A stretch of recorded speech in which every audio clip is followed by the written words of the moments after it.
before? Come on.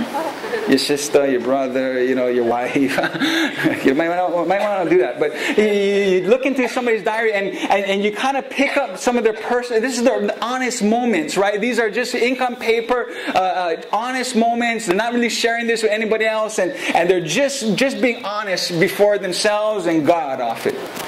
And this is what we're doing. We're going to be taking a look over these next 4 weeks about how, peeking into the diary, the personal life journal of this guy named Solomon. And he kind of wrote it down in this book of Ecclesiastes. In this book, he writes about his life, and it's almost kind of like Solomon treated his life like an experiment. He said, I'm going to try certain things in life. I'm going to write down my observations. I'm going to write down some things that I learned.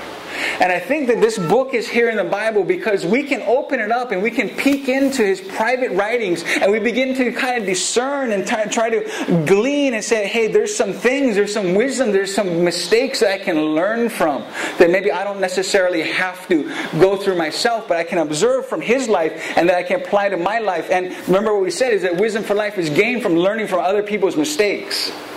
And when we learn from other people's mistakes, that's when we can say, hey, wisdom for life is actually learning to live without regret, without any regret.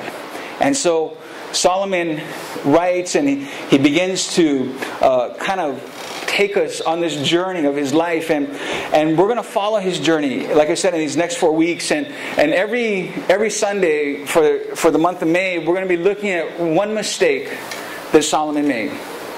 One thing that Solomon did that he kind of looked back and he's kind of telling us like this: don't do this.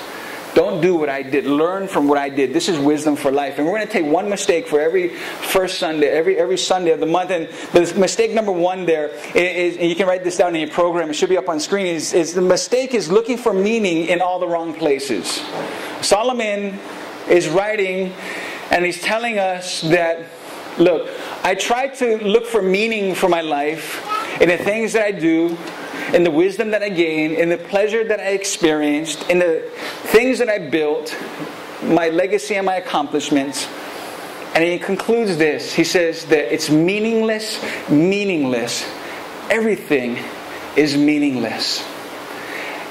His mistake here is that he tried to look for meaning. He tried to look for design and purpose in his life, but he's looking for it in all the wrong places. He's looking for it in pleasure, in wisdom, in the things that he was doing, in his labor, in his toil. And he comes to this conclusion. This is what we can learn from this, is that it's all meaningless. He said it's like chasing after the wind. It's like trying to catch the wind, or maybe like trying to herd cats, or mold jello. You just can't do it. It's impossible.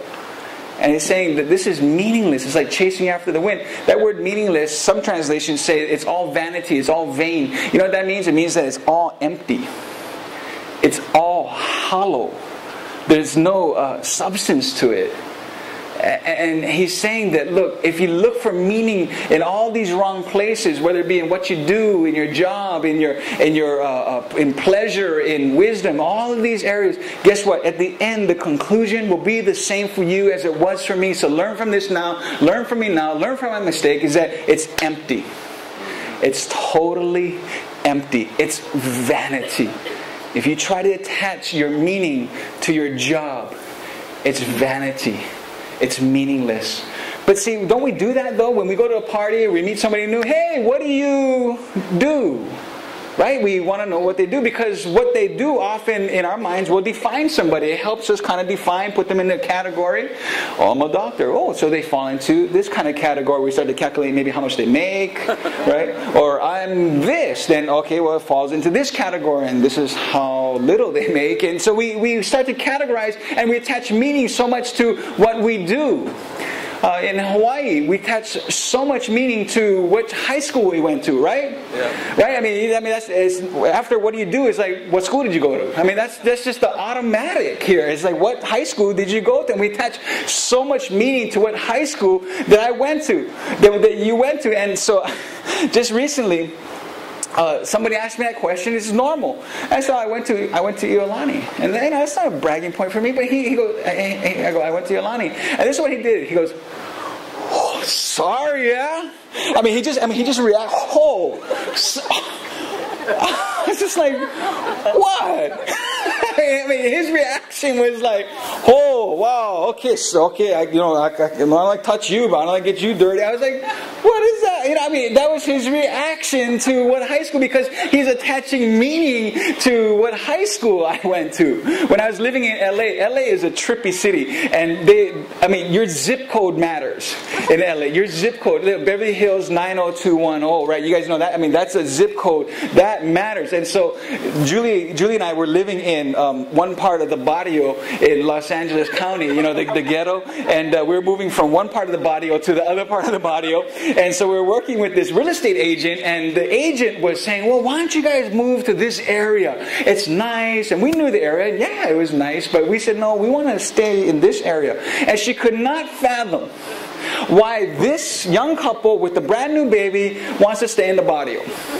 But we said we want to stay here because it's a little bit more convenient. The school's here, Julie's work is here, and all this kind of thing. And so, but she couldn't understand, because so much meaning, especially when you think real estate terms, it comes with your zip code. Just your geographical region can be attached to give you so much meaning, or we attach so much meaning to where we live and what high school we went to and what kind of job we have and all of these things, what ethnicity we are. And these things all become things that we try to define and give meaning to our lives. And Solomon says, guys, listen from me, learn from me, is that it's all empty.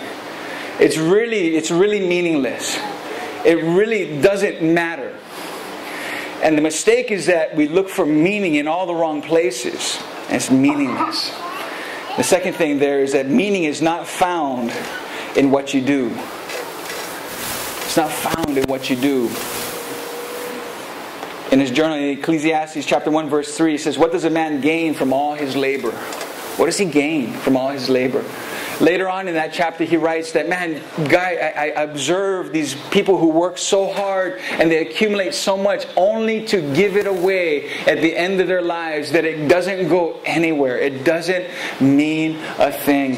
And many times we attach so much meaning, and it's not found in what we do or the wisdom that we gain, the pleasure that we experience, the things that we accomplish. And Solomon says, if you guys would just heed this word, if you would just learn from my mistakes, because I tried it.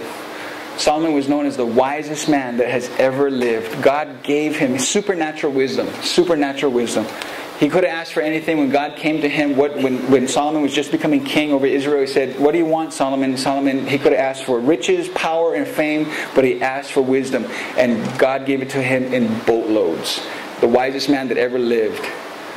But here we see that though Solomon started well in his life with the Lord, he drifted and he went sideways. And he started to experiment. He tried to do all these things. But his conclusion at the end is that it doesn't mean a thing. And that we make a mistake if we try to look for meaning in the things that we do or the things that we experience. But as I was thinking about this and kind of wrestling through this text a little bit, and I was thinking, but God, what about all the people who do great things in the world because they're wise, let's say, because they're smart? Now think with me on this. I mean, swine flu and the scare and all this kind of thing. But in the news they're saying that scientists were working on a vaccine that would be available in 2 weeks and available for mass distribution in 2 months. And I was thinking about that. I said, wow. I mean, there are some really smart people. We have some really cool advancements in medicine that we can actually kind of tackle this thing that was kind of getting a little scary at one point. I was thinking, God, what about that? I mean, that's wisdom. That's a good thing. I mean, you think about Louis Pasteur and the pasteurization of milk. We can drink milk without getting sick because he learned how to pasteurize milk, and we enjoy a good glass of milk today because of this guy's wisdom. I think, God, doesn't that count for something? Isn't there like a meaning to that? Or I was just thinking about the guys who make a lot of money. Anybody in here like that? Make a lot of money? Okay, nobody wants to confess. Well, like a Bill Gates, right? And there's like a Bill